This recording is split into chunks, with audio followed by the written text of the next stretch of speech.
excited today to have Paul on. One of the things when I was wholesaling and doing, hundreds of deals a year, and I was just talking to Paul about this. We had just literally tens of thousands of leads left in our CRM that were completely untouched, right? And we spent so much time and so much energy doing, marketing and then the acquisitions and all this stuff that there's this just plethora of just lost leads that sort of just get left behind, right? It's literally like, you know, gold coins left on the beach. And we all have heard this, that all the money's really in the follow-up. And that's something that Paul really has been able to come in and kind of fill that gap for real estate investors at, just at a very, very high level, at a, super, super reasonable price. And he's going to talk to us about that today. But not only that, I mean, he's worked for worked for Carrot. I always want to say Investor Carrot, but he's a amazing copywriter, and I'm sure he's going to talk about his background and some of that stuff. So definitely wanted to get him on and bring him into our community and just let him share some stuff, and hopefully it'll help all of us improve our businesses. So, well, welcome in. I appreciate you coming on today, but the floor is yours. Awesome. Well, appreciate the awesome intro, David. So with that, I do have a slide deck that kind of shows you guys basically my system in a three-part way that we help improve people's deal conversion. That's what we're talking about at the end of the day is improving deals with the leads that you already have. Not necessarily lead gen. Everybody's going after lead gen, but I'm here to help everybody create a system, automated system that uses that converts what you already have. So I'm going to share my screen here so you all can see this, and hopefully you guys can all see this. So title of it, I chose this little image because I'm an 80s baby, so I'm Super Nintendo and all that stuff. So how to find extra money in your database, automated follow-up strategies to pull more deals from your CRM. And that's at the end of the day, that's what I do. So a little bit of my background, that's where I live. We kind of touched base about it. I live in Coeur d'Alene. That's the lake. I don't live there exactly, that's not my backyard. What's that? That's not your back porch. That's not my back porch. That's Tubbs Hill, which is about 10 minutes from my house. And yeah, we just moved there. Love it out here. But a little bit about my background. So these are like some lists of the companies I'm currently working with or have done some stuff in the past with. I started wholesaling like everybody here, but I also transitioned into actually being a copywriter and kind of went full bore with it and became full-time with it and started working within the real estate niche. So helping companies that help real estate investors, but also helping investors. And what I saw, how I came up with follow-up strategies and drip sequences. If anybody doesn't know what drip sequences, that's the automation that you put in place for constant communication with your sellers. I did all that for like these companies. And you see Vegas down here because I helped I used to, when they were doing it heavily, I would write direct mail packages for hotel and multifamily development companies in Vegas. So they were actually like building hotels and multifamily in Vegas. And so we would write these direct mail packages and send them off to these deep pocket investors throughout the world. So I did a lot of this drip sequence stuff, this follow-up, this automation stuff for these companies. And I realized that investors are coming to me, wholesalers are coming to me they needed help with it too, because most of them, and I'll get to this slide a little bit, most of them, they had the same issue. And that was they were chasing the hair on fire leads, the sellers now, and then forgetting about the 1, 2, 10, 100,000 leads that were just flowing through the cracks and then getting lost somewhere. And those leads there's deals in that stack of leads that you're just leaving behind, that's just piling up and piling up. And they were just chasing them. They're just setting manual tasks. Their team was forgetting about it. And then they'd go off and sell with somebody else. So I realized there's ample opportunity here for these investors to pick up the scraps and gain a few extra deals from their existing leads. So the biggest thing I think I help with it is so this is an actual video. This is Scott Farrow. You can see this video on my website. When he came to me, he said he's just tied to his desk making these follow-up calls, just chasing and chasing and chasing.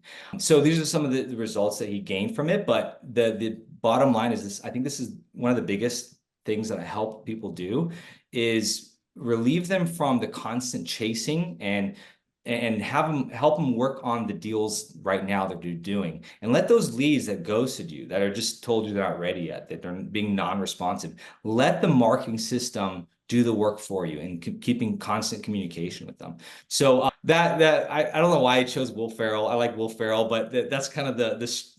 When I was wholesaling, I remember when I would be sitting in my car having to manually follow up with people. And by the way, we're going to talk about some of the tactics, and I do use manual follow up as well, but in very tactical ways. But being kind of like frustrated with not knowing what to say in my car while I'm going through my list, going through my CRM of all the old leads I have to contact, and just being frustrated with not knowing what to say, not knowing when to call them back, and just letting my emotions take course. I remember, you pull up Miss Sally here, and you have to call her back. You called her 2 weeks ago, but you feel like, I don't think this is a deal right now. Let me move her over to next month. Let me call her back next month. Really letting your emotions dictate when you follow up, which is a really bad move to do. And I'm going to talk a little bit more about that. So there are two types. I can narrow down to two types of sellers. There's more, but there's two types of sellers that wholesalers are going to deal with. They're going to deal with the hair on fire sellers that they need to sell yesterday, right? Those are the easy deals that you can tie up today, and those are what everybody's after. Okay. Then there are the tomorrow's sellers, right? They make up a huge portion of your leads. The ones that they start ghosting you, they just tell you you're not ready yet. They tell you your offer's too low. They tell you they're signing with someone else. All these little scenarios that dictate that they're going to be selling, not right now, but 3, 6, 4. We all know this. We all already know this, but this dictates that this makes up the majority of your leads right here. And this is these are the sellers that I want to capitalize on for you guys. So the question, I bring this up because I have some data to show you guys on how many touches or days it takes to convert a seller with those tomorrow sellers. So you're looking at a dashboard of a CRM. This is specifically InvestorFuse. So this is an actual client of mine. We dug into his CRM. We looked at, this is a reporting. I'll explain these numbers in a little bit. This is a reporting of the week of drip sequences for the week. So on the bottom here where it says 58. So for the entire duration of, I don't know, it says last week, but just focus on this 58 number. That's on average the amount of time it takes for a seller to respond within his drip sequences, about 60 days. The next one, I want to show you this, which is this one is a little more impactful. Same guy, same client of mine. This deal closed, and this was about a $30,000 deal, net deal that he gained. This deal took 189 touches. Now, these are touches that we implemented into his CRM. These are touches of emails, text messaging, call attempts, voicemails left. This deal took 189 touches for it to develop, about a $30,000, a little less than 30,000, but we'll just round up and say $30,000 deal that he gained, that he would have lost if he didn't have this marketing automation in place. And almost every CRM that we deal with many CRM, all of them have the systems that you can do this, right? There's only a handful and that kind of really suck and blow, but most of you guys probably have CRMs that work, and we could talk about that in Q&A. So 189 touches, I think, is pretty impactful. I've seen 70 touches on average. I've seen 60, as low as 30, but usually at the higher, I usually see around 70. That's a number that I see consistently. 70 touches that takes for these deals to finally convert. So this is actually the client, this is his dashboard. His name is Adam Whitney. Before he came to me, he didn't really use drips. I'm not too sure if he used them. He told me he told me that drips didn't work. That's why he came to me. And then now about 40% of his deal flow comes from the system we plugged in to his CRM, which was what you just viewed above this. So let's talk about the three little ways, that baby steps that we implement to create this automation, these drip sequences, this messaging. So we have what I call precision pathways, which is basically sequences, the messaging we use, so the magnetic messaging, and then our total reach automation, which is like being omnipresent, hence our name OmniDrip. So precision pathways, which is basically the sequences. So I'm going to show you guys how to do this in a little bit, but how I look at it with any kind of company I go into, or any industry, I should say, any industry, because I've worked in other industries as well. First, I look at the 10,000-foot view and I determine, okay, what's the pathway from beginning to end? David, he deals with one particular gateway of somebody's pipeline, which is that transactional part, which is where a lot of deals get lost. I also look at the entire pathway because we want to see what are the missing opportunities there. So I have a gateway here. I'm going to show you this in a little bit. I'm going to explain this whole thing to show you how you would build out your own sequences.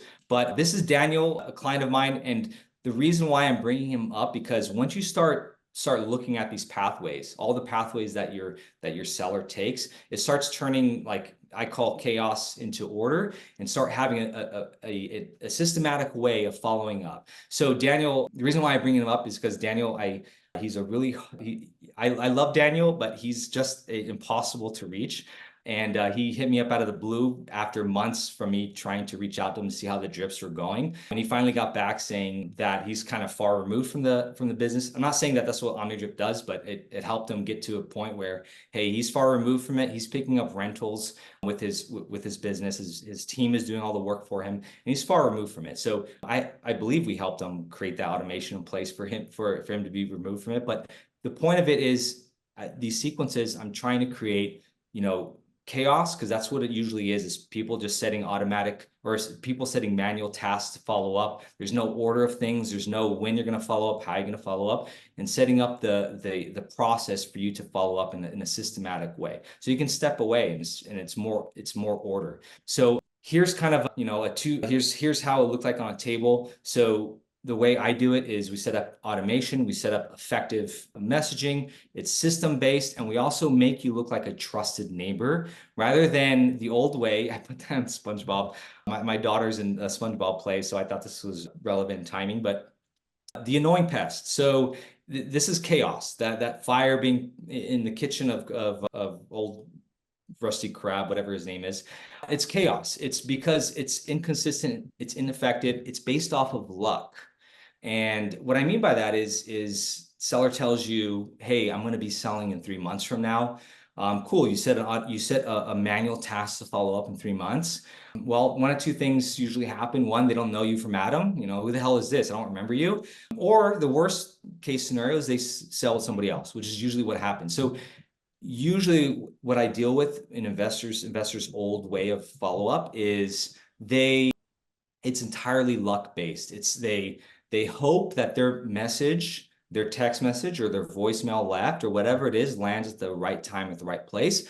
I remove all that and I make sure that we're marketing in a more systematic and valuable way. And I'm going to show you guys some of the messaging we used to bring value to your brand. So going back to our sequences, these are 5 of our 20 sequences I have here. So like I said, we look at the pipeline and we determine what are the different events that we can follow up in. So all the missing gaps, all the opportunities. So offer too low, fixing themselves, they tell you that. They tell you, hey, we're just going to fix the house ourselves, right? Missed appointment, that's an obvious one we should be taking advantage of. A missing gap there you should be having a sequence for. Booked appointment. I do this one. I make sure everybody does this.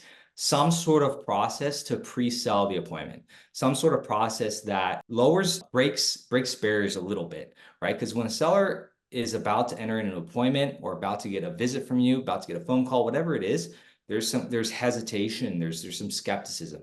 We want to try to lower that barrier a little bit. Can't do it 100%, but we can help with that. Deal closed. So I'm a big believer in collecting testimonials and getting referrals later down the road, and that could be done through some automation as well. Bare minimum, you should be doing some kind of manual process for this, where after you're done with the closing, and maybe David, I don't know, maybe you help people do this, get a video review from that seller, because this is going to be, it's like a machine. It's like where you're plugging sellers through the pipeline. At the end of it, you get a review and you pop that review back to the top of your marketing machine, because that reviews are going to help a ton when it comes to converting these leads. Okay, so no appointment, no offer landlord. So we do break up a lot of our sequences into landlord, vacant house, and owner occupant, because then as a copywriter, I can really leverage the copy of what we can say. A landlord has a different pain point than somebody has a vacant house, so I can leverage that. So we do break it up. So again, these are only 5. We have about 20. If you head over to, if you want to get that list, just I have some samples on my website right down there if you guys want to head over to there. Okay, so this pipeline. So how I look at it, put everything on a straight line here, is I look at it as valves. Like we have to open up valves in each part of our business to allow the lead to go through. So the very first part is lead gen, which this is not we're not talking about lead gen here. We're talking about the follow-up with existing leads, but you got to open that gate up. And then as soon as they flow into it, the next quote sale you have to make is the appointment. You got to get them into an appointment. And that's where things can fall apart, right? The lead ghosts you, the lead says no, the lead says they're not ready yet. And so you have to, so there's opportunity there for you to create sequences to get them back into your appointment. The same goes from appointment to contract, got to get them to the contract. Well, things can happen there. They say no to your offer because it's too low. They sign with someone else. So those are like opportunities for you to create these sequences to capture those people and bring them back into your pipeline, right? And then reviews and referrals. Again, that's like the asking, it's like, do you want fries with that question, right? It's a simple question after 3 months of working with the person after buying their house, asking them if they know anybody that's selling. It's a really simple question. It's not something that's going to, it's not a needle mover, but it's one of those things where, you know, you put it into an automation and after 50 contracts, maybe one actually does know a seller and it's an extra lead into your pipeline, maybe an extra deal. So it's a no-brainer for me to at least put that in automation to ask them, hey, do you know anybody else that's looking to sell, right? So Wes here, so this coming up, I was wondering what this is. Wes here said he ROX'd his ROI was 100 times for his bid, increased it 100 times. I don't know if that's an exaggeration, but maybe it's 50, maybe it's 10, I don't know. But the point of it is that Wes here, I know the reason why I bring this up, I know that Wes is a solo entrepreneur. So he's solo, he doesn't have a team, and he uses these sequences to help really be a force multiplier. And we're going to talk about how to be a force multiplier, but really enable him to work on these leads that he has and work on the sellers today while having the system work on those leads that are, you know, just not ready yet. So that's what the sequences are going to help you do. Okay, so the next part of it, the next little baby step that we take for helping somebody automate their system is the messaging, the actual, what do we say in the copy? Because the big problem is everyone says, are you still interested in selling over and over? That's a typical mantra that you hear in an investor sequence. It's just, you know, maybe they follow up every 3 weeks, 2 weeks, whatever the cadence is. And by the way, all our sequences have different cadences depending on the sequence. But they might follow up every 2 weeks saying, hey, are you still interested in selling? Which is just, it's an annoying pest. It's chasing. And I'm going back to this because I put here, I said, stop chasing, start attracting. And it's my opinion, it's just my opinion, but salespeople shouldn't be chasing. That's the job of the marketing department. The marketing department should be the ones, quote, chasing, but chasing in a very valuable and approachable way, more of an attraction marketing type of methodology. I'm going to show you some of the messaging that we use. So when you start chasing as a salesperson, asking, hey, are you still interested in selling over and over and over again? That question right here, are you still selling? Continuous asking of this question, it's self-serving. It doesn't bring any value to the person on your side. The point of marketing is to bring value as well. It's to ask these questions, but also bring value and bring up your credibility. And I'm going to talk about some ways that we do this. So some ways that we do this is, I know there's a lot of text here, but I'm going to tell a story of how I figured this out. I didn't figure this out. This is copywriting 101. But I remember struggling as a wholesaler, an old school investor. This is before I knew anything about copy. This is kind of what like launched me into this whole world of copy. He took me aside, this old school investor, and he told me, hey, sit down and write 100 different ways that you benefit a seller, because we get caught as investors, wholesalers, we get caught into this, it's all about price, it's all about the offer. And we forget that we actually have a product and service for the marketplace. We actually give value to the person on the other side. So I wrote down that list, and this isn't the list. I think I came up with like 50, or I don't even think I came up with 50. I don't remember the number, but the word cash offer doesn't really mean anything like just verbatim, face value. It doesn't mean anything.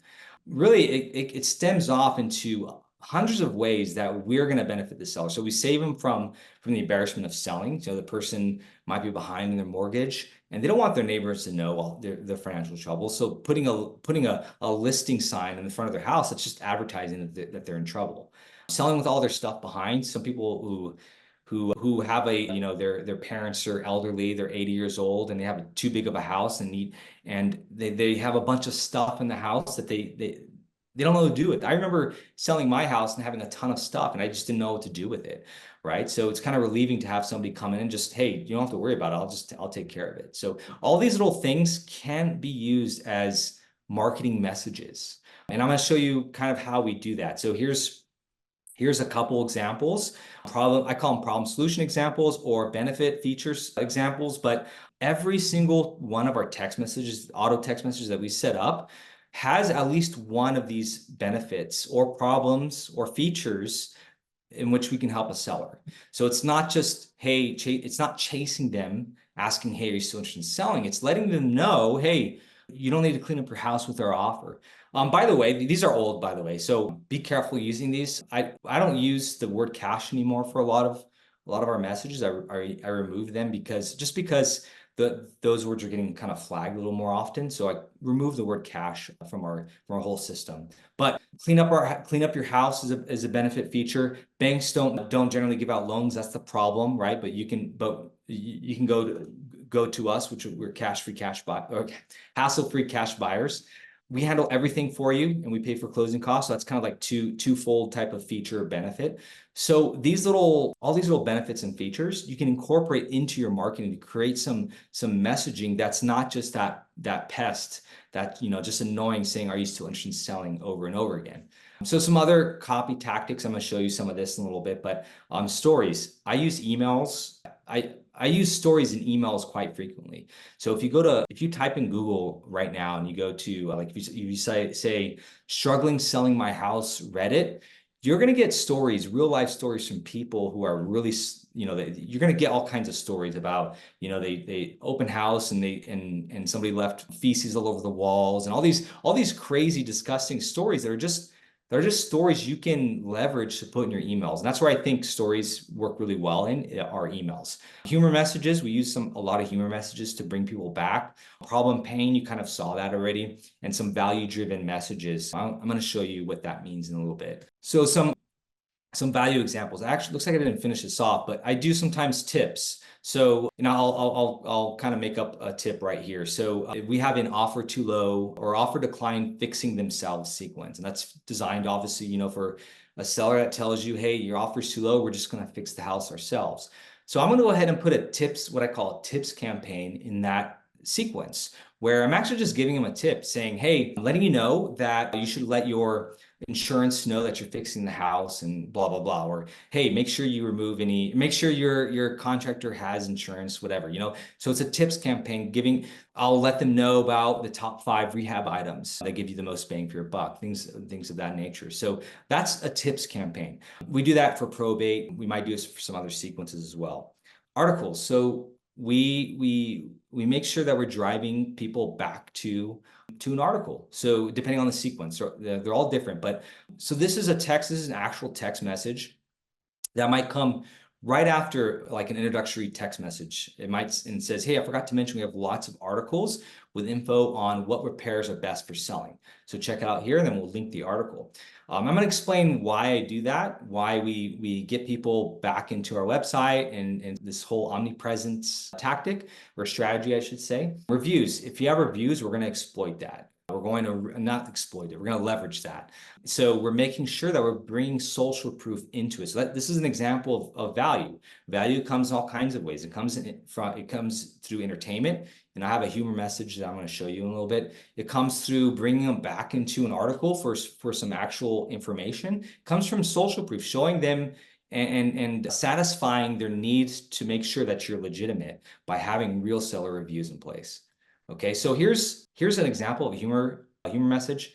I'll let you guys read it while I take a sip of water, but this is, we have multiple ways of multiple humors, but this is an actual text message we'll send out. This is one example. We have probably tens of them, of different ones, for different varieties and variations of these things. But the whole point of this one is to, if they're just gone missing, they radio silence for months and just, we don't know what happened. For example, here's a good sequence. When you send a contract for them to sign and they don't respond, they just went radio silence. Well, I'm going to plug them into our contract sign, waiting to hear back sequence, and this might be this or a variation of it. We have multiple variations, might be embedded in it, and this gets sent out, and sometimes it gets an LOL back, which is fine. Like getting a response back to start the engagement process again. Get them back engaged, because we want to know what happened, right? So that's an example of a humor message. So this is Mitchell Martin, a client of mine a while back, and the reason why I'm bringing this up is because this is the effect of having messaging that's more quality, I guess you can say. It's more tailored to the seller. Okay, the messaging of, are you still interested in selling, over and over again, it's all the arrows are pointed at you as the wholesaler. It's not pointed at them.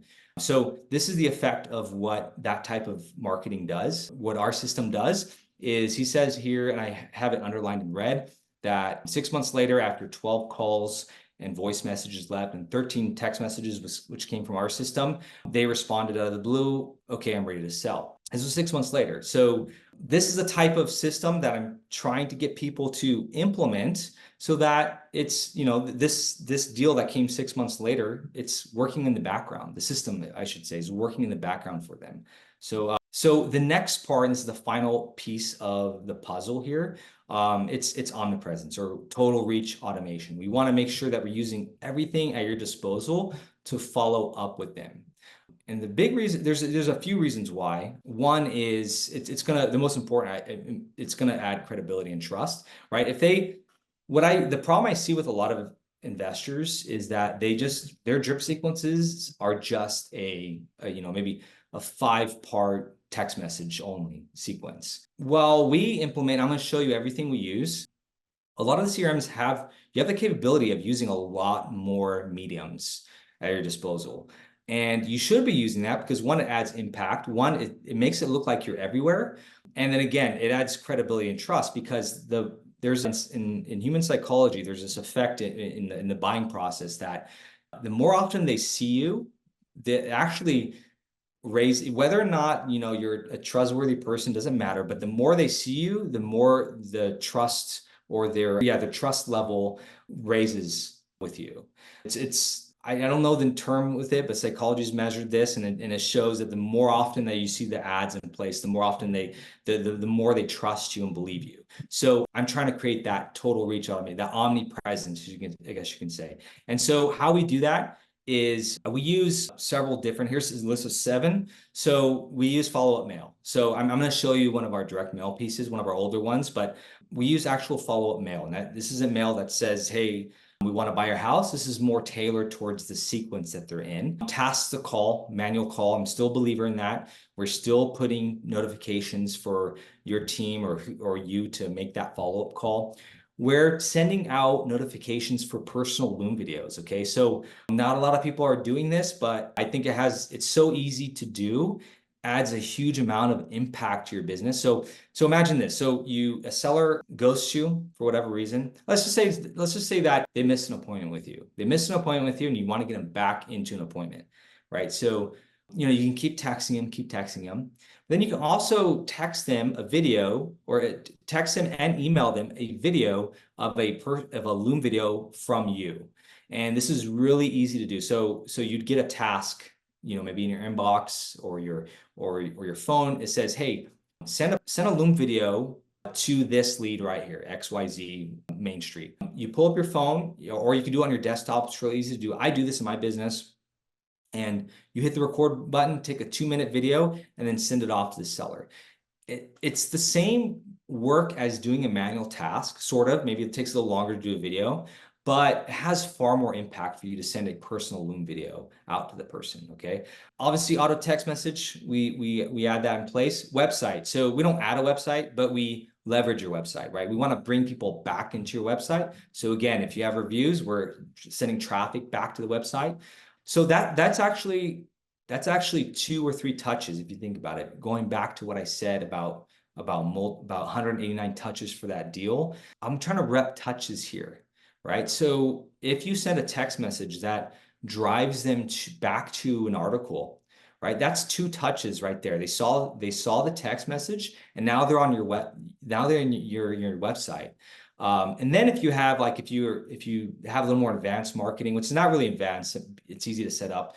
You can do Facebook retarget, or not just Facebook, but retargeting ads. Now you have an infinite amount of touches. Now they're embedded in your universe where you're setting all this messaging from every angle. Okay, so articles already talked about, reviews again, sending them back to your reviews.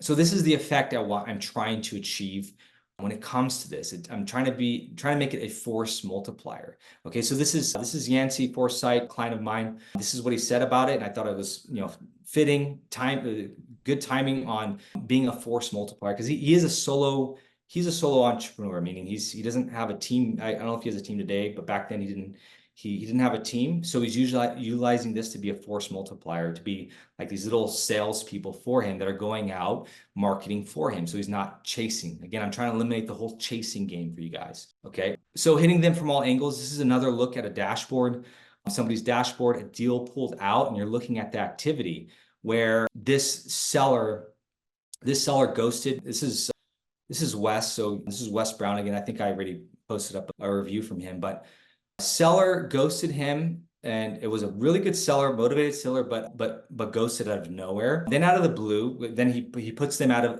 her into a sequence. It's working for him in the background, and then out of the blue, she emails him. If you read the messaging right here, she emailed him out of the blue, and he's sending email. He's trying to make call attempts. He's dropping voicemails. He's sending mail, etc. So all the angles he's working in until they're finally ready to sell.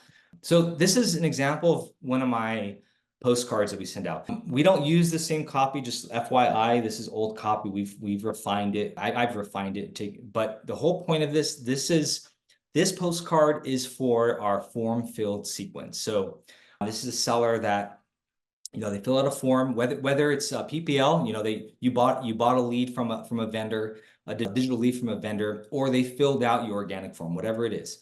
And they fill out a form, but then you can't get a hold of them.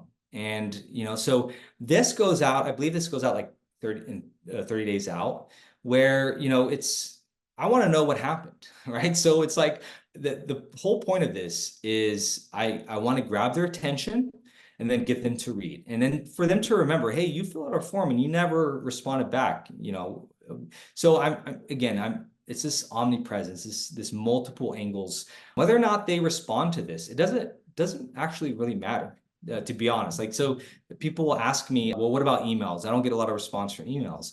I still suggest people use emails as a form of marketing, because you don't know, they'll still read the emails, or they'll see it in your inbox, and it still creates that omnipresence. It's still bringing you up over and over again, regardless if they respond then and there to the email. Because I've seen situations where we'll look back to see, okay, what exactly did she respond to? And the last message might have been an email. The last message that we sent out, that our system sent out, was an email, but she called back. So we don't know if it was the email, if it was the card, whatever it was that activated that gave them a reason to call today. We don't really know, but all this stacks on the credibility, the proof, and the trust, so that when they are ready, you're the trusted person to call. So this is a thank you card. I'm a big believer in sending out thank you cards. This is in a form of a greeting letter or a greeting card. And I do this early on. If somebody fills out a form, send out a thank you card. If they sign a contract, we send out a thank you card, right? We want to thank you. It has a lot of impact when they see it. It's like because nobody's doing this. Nobody's thanking them for their time. So I do this in my business. I've done it for years. It has a lot of impact. A lot of people appreciate this kind of small, and it's cheap to do this small effort. So again, so another guy using the system, using this the multi-angle, he's a one-man show, and enabled him to use these automatic drips. He was a one-man show, but today he has a team that he leverages, but he still uses our drips in his business. And another, I don't only serve solo entrepreneurs or solo business owners. We also serve guys that have a big team. Brandon Hood's one of them. He has a large team out in Florida, and they use our drips every day. So this is what it all looks like when we plug in our system into your CRM. There's 20 plus sequences. There's about 40 different direct mail pieces. One of them, two, you saw two of them, 100, almost 200 tasks. And I kind of touched based on the different tasks. The tasks are the manual calls, but we also have voicemail scripts. We have instructions for Loom videos. We have like little tactics and hang up tactics that we use. 150 different emails. We plug in some articles into your website. We make sure we plug in your reviews. If you have any, we plug them into the emails and the text messaging. And then of course the auto text messages as well. So yeah, that's in a nutshell. I kind of blasted through there, but if anybody has any questions, and I think there's some questions, we've got a couple in the chat here. Whoop, I'll go ahead and read them out for you. Yeah. So man, first off, ton of good stuff there. I love the force multiplier like phrase. That might be the most thing that I've ever heard, right? Because I remember when I was the solo guy or at a very, very small team, there are so many things, Paul, that we know as wholesalers we should be doing, right? We should be skip tracing our return mail, doing all these million little things, but there's just not enough time in the day, right? So I love this idea of what you've come up with of the automations so that you can just literally just set it and forget it. And it's like, a little soldier working in the background for you, reviving these leads and regenerating them. So I think it's absolutely amazing. So yeah, so a couple of questions here, like how often does the copy change? So I guess maybe you answered that kind of with, with all of the different kind of sequences. But yeah, so there's no like set regular. I mean, try to look at it regularly. What does regular mean? It might be monthly. We try to look at it regularly to see if there's any kind of optimization that I can make. So yeah, the drip sequences are great for automation, and I use them in OmniDrip. I set it up for other businesses outside of just the investor model. The big problem with it is that, sometimes the material is old. So, and you need to update it. And so often do we change it? It's just whenever I feel that something needs to be optimized or changed or updated. Do you provide guidance, advice on how to maximize return, was the question from Jeff. Yeah, I mean, so for my clients, I'm not too sure in what direction you're coming at with that, Jeff, but with my clients, afterwards, I make sure that there's support, meaning the support comes from me. We actually just like, after we put this system into this semi-custom system into their CRM, I'll get on a call with their team so they understand it fully. And I have cheat sheet for them to follow so they know exactly where to drop these leads into, these fresh leads. And then we'll do some live lead dropping. Meaning we'll look at some leads. They tell me a little bit about that lead, and we'll go, okay, that's a fit for this sequence right here. And I also have other videos on, and I'm actually improving that on my end, like how to do. I don't have this yet, but I will be. How to improve leaving a voicemail, like how to the tonality and things like that, which is important. So, and I have some other videos on how to little tactics and on optimizing as much as you can. I recommend a CRM. So yeah, I mean, I've been in about 20 different CRMs. The ones that I'd say like I don't want to drop.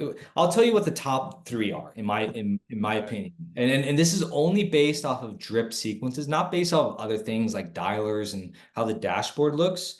Right. So just off of like the automation, Resimply is good now. They've improved dramatically. Investor Fuse is also good. And then RA Black Book, or Go High Level is also another one. I mentioned RA Black Book. Go High Level is another one for the drips as well. And what I'm looking for with the CRM is I'm looking to make sure, one, they can send task notifications. Believe it or not, there are some sophisticated and very expensive CRMs out there. One starts with an S. Anyway, I'm not going to, but that it's very expensive CRM. Okay. that doesn't even have the capability to send out notifications or tasks. Okay, so which is like that's like such a basic level part of following up is you need to make manual calls. Okay, so a lot of times Podio, a lot of Podio users, they don't have that, but a developer can add that easily. So task notifications, time delays or cadences. I want minute by minute time delays. That's ideally what I want, meaning I send out an automated text, then a minute later another one gets sent out because I'm trying to, I didn't really dive into this much, but a lot of times I'm trying to make it look very personalized. So I might send a typo, I might do a deliberate typo, and then 1 minute later I'll correct that. An auto message will go out with the correction. Or like you saw one message in my slide deck, it was, hey, forgot to mention, go here to this article at XYZ, whatever it is. That one might go a minute after as well, or 5 minutes after to make it look a lot more personable. So I'm looking for minute to minute time delays. I'm also looking for, it's called webhooks. Webhook, this enables me to send direct mail. It's not direct mail blasting. A lot of people get this confused, like, oh, do you load up the list? How do you load up the list and all that? No, it's literally, it's an amazing concept, but you load up a seller into a sequence. That seller is trucking through the sequence. They're landing on different steps, all these automation steps. And then one of those steps is what's called a webhook. That webhook will say, that webhook will talk to the print house and say, hey, send this one postcard to this one seller right now. And it'll print it off just for that one lead and send off the mailer. So I think it's a awesome concept to do this on-demand one-off printing. So I want to make sure the CRM has that also. I think that's about, I mean, those three things. There might be other ones, but that's what I usually recommend. Do you need approval to send text email before we send this to prospects? Yeah, I mean, that's approval comes from, they fill out a form and you have that box. That today, this is like you can't even send text without having this anymore with the whole A2P 10DLC approval. To get approved, I'm not an expert at this, by the way. We don't do this. Okay, so usually the CRMs help you do this, but to get approved, they actually, I don't know if it's somebody that does it. They actually look at your website to make sure you have that. Hey, you have that box that says, hey, you're opting into a text message marketing list, right? So yeah, that you would need, would need approval to send text and email. That's always been the rule actually for years. Actually, you need to actually get permission to send that stuff. So yeah, I don't see any other questions here. If anybody wants to chime in, they can. But that's it in a nutshell, guys. I know I kind of breezed through that, but it's a lot to cover, and I had to really focus in on the basics, which is the sequences, having multiple sequences, the messaging where you're dialing into, or you're focusing on the problems, you're focusing on stories, you're focusing on the benefits, value, etc.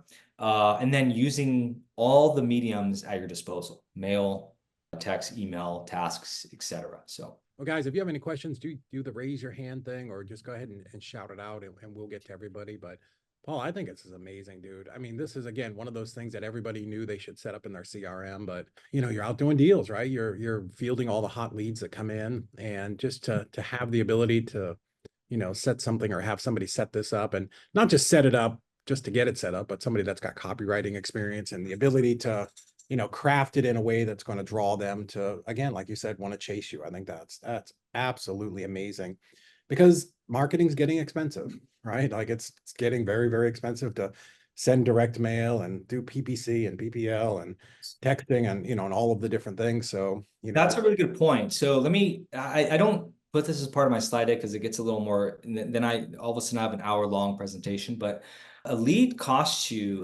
very expensive, and it can cost you $150 for that call to $300, even more. There's some PPL providers that charge a lot more than that.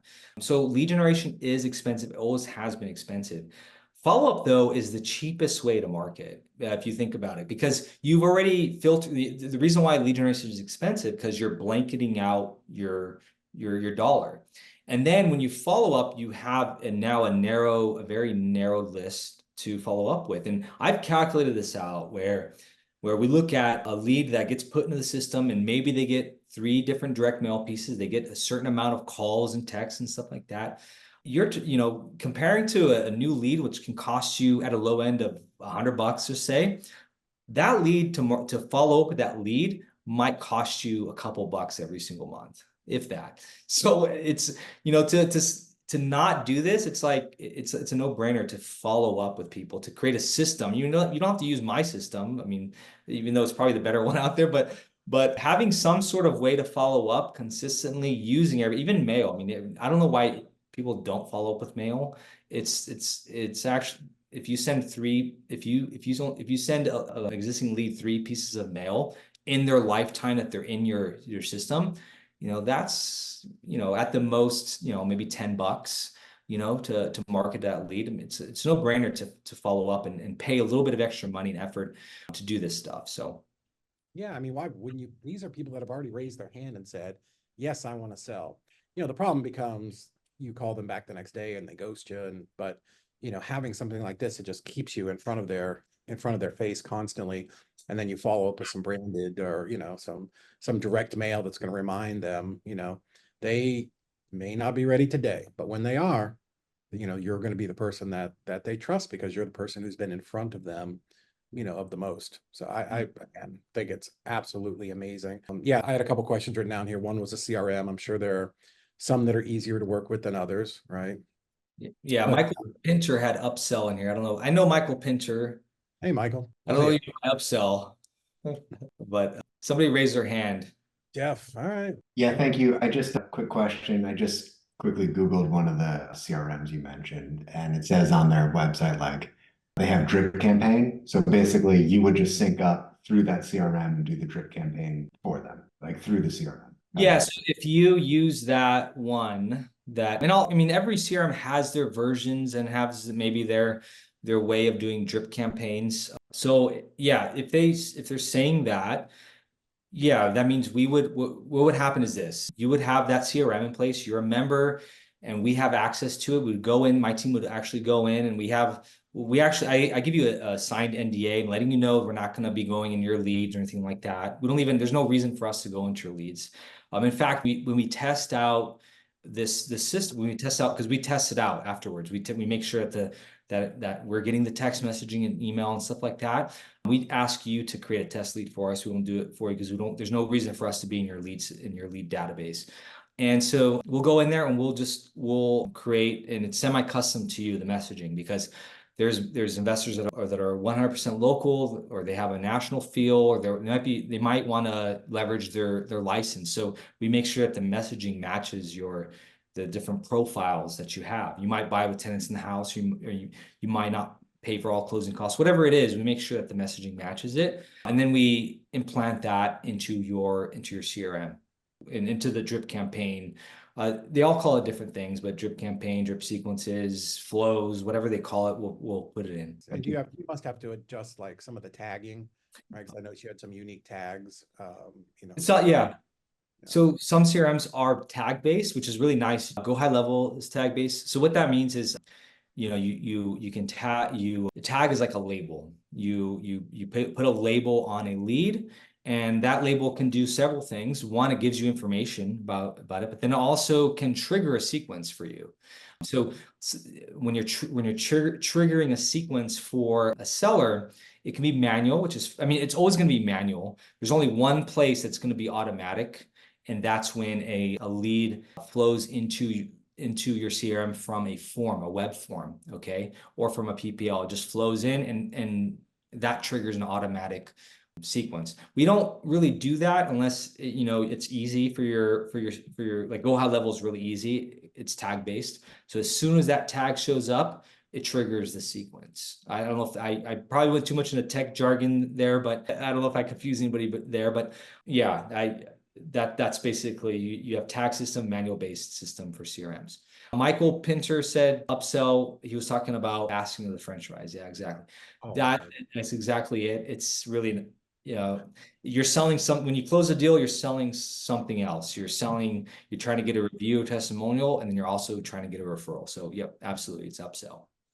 kind of maybe as the last question, or unless somebody has something else, can you guys work with other industries like coaches and you know, even my company, Easy REI Closings, like I imagine you can craft this stuff for the plumber and the electrician and the candlestick maker. Yeah, I'll personally do it. It's more custom. Like, so I would personally be doing it, or I have a copywriter that I'm training, building more of an agency model, and they would help as well. But I don't have like a set, like this Omni Drip. I have a set system. It's scalable. We have software that creates all the messaging, and boom, we put it. We have I have a team that installs it, knows exactly what to do. For you, it's more of like I'd step in and we look at all the I look at all the missing opportunities and everything that we can do. I'd look at what you offer, what your offering is, what your products and services are, and how can we get the lowest hanging. I mean, I have like a checklist of what I go through. Like, okay, what am I looking for? Okay, you have this flow, this will work better. So yeah, I can do it. It's just a little more intensive. I got you. I got you.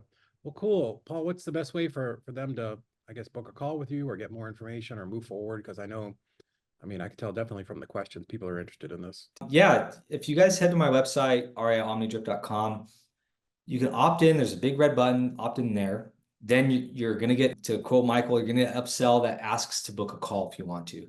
It's not, you're not really buying, you're not, you know, the upsell, it's all free stuff, meaning you opt in, you're going to get some free samples from me. And then there's going to be an ask if you want to book a call with me.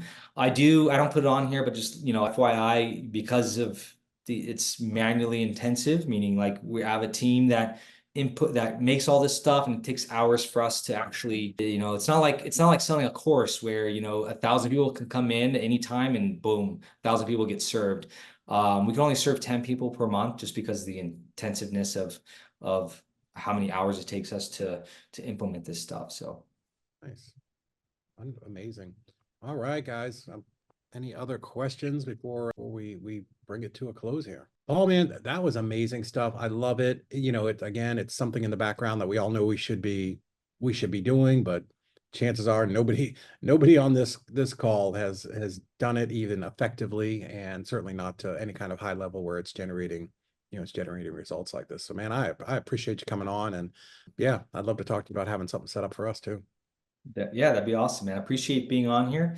Yeah, and if you want me to stay on, let me know. Other than that, if everybody has any questions, you can also email me at paul@reiomnidrip. In fact, I'll just put it right here in the chat. You guys can also email me, but best way to get a sense of what I deliver, just opt in and get those samples. So Cool. All right. Well, guys, thank you so much for coming in and spending the middle of your day here. I know you're all busy, so, but this is important stuff, and you know, the things that really make your business go along. You know, we all talk about being a king closer is closing 1 out of 10 people, but what do you do with the other 9? What do you do with the other 9 that slipped through the cracks, right? You need to be doing some type of marketing to them so you get sort of that second bite at the apple. So again, Paul, thank you so much, man. I really appreciate it. This was amazing. thank you.